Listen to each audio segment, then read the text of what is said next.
prévue se tenir jusqu'au 15 août 2025. Cette session criminelle se distingue par son intensité inédite. Pendant un mois, 100 dossiers criminels seront examinés, impliquant 148 accusés, dont certains sont incarcérés depuis plusieurs années. Seuls les dossiers les plus anciens datant de 2012 à 2019 ont été enrôlés en priorité dans un souci d'équité et de justice réparatrice.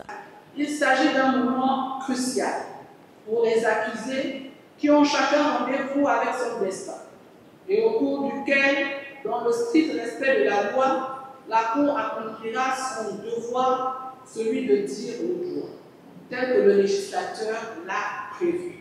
Chaque accusé sera assisté d'un avocat, la présence de la défense étant obligatoire dans ce type de procédure, car il s'agit de 9 assassinats, 35 vols qualifiés, 21 viols sur mineurs de moins de 15 ans et 10 meurtres. La Cour criminelle est une juridiction non permanente, elle ne siège que par session.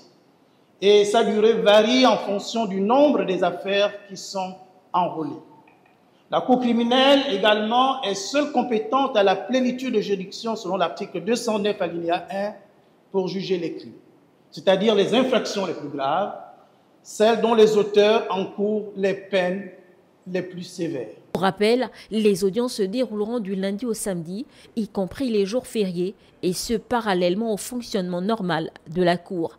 Elles traiteront exclusivement des infractions les plus graves, crimes de sang, agressions sexuelles. Pour des raisons pédagogiques, le grand public est invité à assister aux audiences.